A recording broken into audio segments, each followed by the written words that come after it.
እናንተ የምታዩት እኔም አላያችሁ። ስለዚህ ይልቅ ቀሉን ትተህ የደበቀውን ገንዘብ ብታመጣ ይሻልሃል።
እናንተ የምታዩት እኔም አላያችሁ።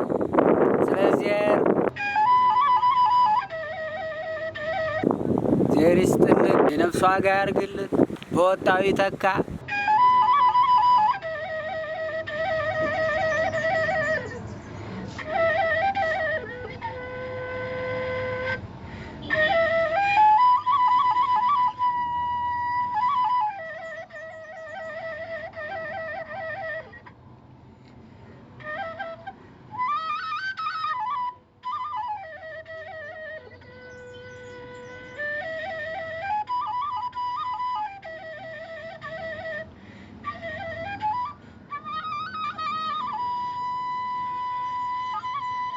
ስለ ብርሃን አምላክ እናንተ የምታዩኝ እኔም አላያችሁ። ስለ ብርሃን አምላክ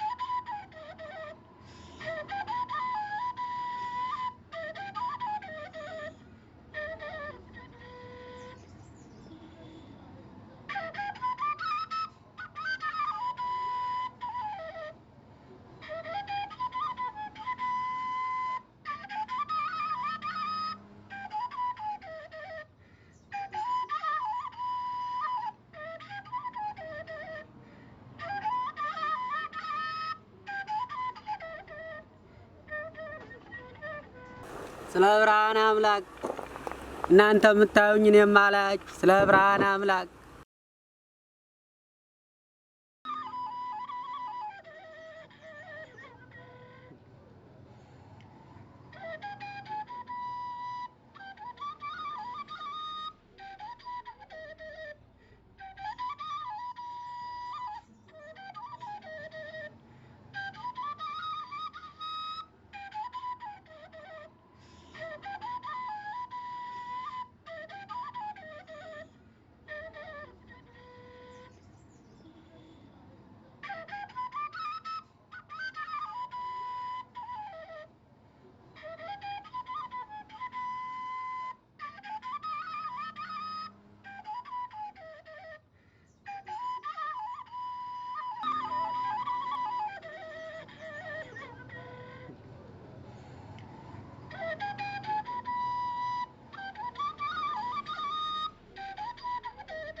ስለ ብርሃን አምላክ እናንተ የምታዩኝ እኔ የማላያችሁ ስለ ብርሃን አምላክ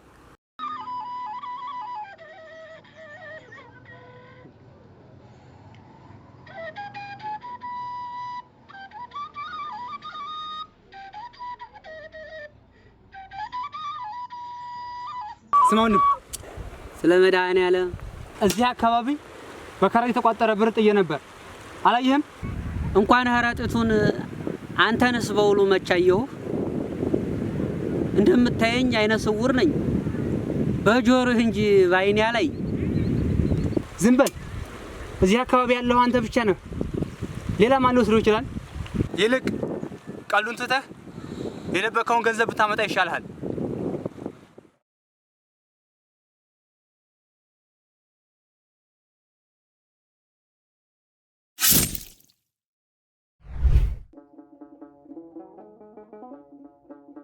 አምላኬ ሆይ ይህን እስከምታሳየኝ ብትገለኝ ይሻል ነበር።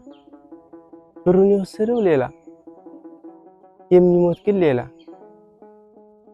ምን አይነት ነገር ነው? ወዳጄ ሆይ ለምን ይህ እንደሆነ መጠየቅ ሲገባ እንዴት ይህን ታደርጋለህ ብለህ መቆጣጠር ተገቢ ነውን? በል ወደ ነበርክበት የጸሎት ቦታ ተመለስና የዚህን ነገር ምንነት ልንገር።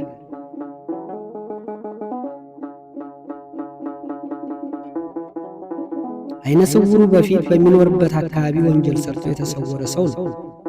በሚኖርበትም አካባቢ አይነ ስውር አልነበረም። በጣም አስቸጋሪ፣ በጉልበቱ የሚመካው ወንበዴ ሰው ነበር። የሆነ ቀን እንደለመደው ሰው ጋር በመጣላት ሰውየውን ገድሎ ይሰውራል። በሰራውም ሥራ ሳይጸጸትና ንስሐ ሳይገባ በግዴለሽነት ሳይታወቅበት ይኖር ነበር። በሚኖርበትም አካባቢ ከጊዜ ብዛት የተነሳ አይኑ ታወረ። የተገደለ ሰው ደግሞ የፈረሰኛው አባት ነበር። የፈረሰኛው አባት ደግሞ ከመሞቱ በፊት ብር ተበድሮ ነበር። ብድሩን ሳይከፍል ተገደለ። አበዳሪው በገንዘቡ አለመከፈል ሳይናደድ በሰውየው ማሟሟት ብቻ አዝኖ ገንዘቡ ባለመከፈሉ ሳይናደድ ሁሉንም ለእግዚአብሔር ሰጥቶ ይኖር ነበር። ከወንዙ ስር በከረጢት የተቋጠረውን ገንዘብ ያገኘው ሰውዬ ደግሞ አበዳሪው ነበር። ታሪኩን ስታየው ፈረሰኛው የአባቱን ገዳይ ገደለ፣ የአባቱን ብድር መለሰ። ሁለታቸውም ግን ታሪኩን መገጣጠም አያውቁም። ይቅር በለኝ አምላክ፣ ይቅር በለኝ አምላክ። አንተ ምን ጊዜም ትክክል ነህ። ሁለተኛ በአንተ ስራ ጣልቃ አልገባም።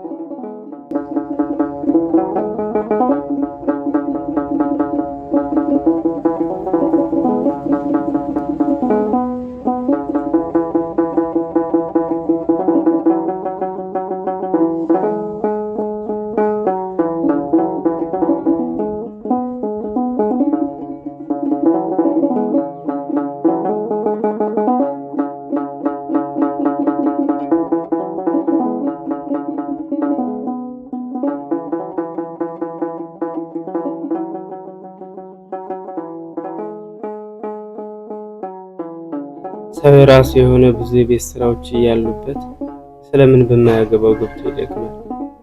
በተሰጠው ውስን አእምሮስ የፈጣሪውን ስራ ለምን ይመረምራል? ጊዜው ቢረዝምም ሁሉም ሰው ራሱን የዘራውን ያጭዳል። ኃጢአትን ሰው እንዳይን ተደብቀን ስንሰራ እግዚአብሔር ግን እንደሚያየን እንዴት እንዘነጋለን? ማንም ሰው ክፉ ቢያደርግብህ ለበቀል አትነሳ፣ ለእግዚአብሔር ስጠው እንጂ። ሐዋርያው ቅዱስ ጳውሎስ በሮሜ መልእክቱ ላይ እንዲህ ይላል፣ ለማንም ሰው ስለ ክፉ ፈንታ ክፉ አትመልሱ፣ በሰው ሁሉ ፊት መልካም የሆነውን አስቡ። ቢቻላችሁስ በእናንተ በኩል ከሰው ሁሉ በጋራ በሰላም ኑሩ። ተወዳጆች ሆይ ራሳችሁ አትበቀሉ፣ ለቁጣ ፈንታ ስጡ፣ አሳልፉት እንጂ። በቀል የኔ ነው፣ እኔ ብድራቱን መልሳለሁ ይላል ጌታ ተብሎ ተጽፏልና። ጠላትህ ግን ቢራብ አብላው፣ ቢጠማ አጠጣው። ይህን በማድረግህ በራሱ ላይ የእሳት ፍም ትከምራለህ። ክፉን በመልካም አሸንፉ እንጂ በክፉ አታሸንፉ። ወስብሐት ለእግዚአብሔር።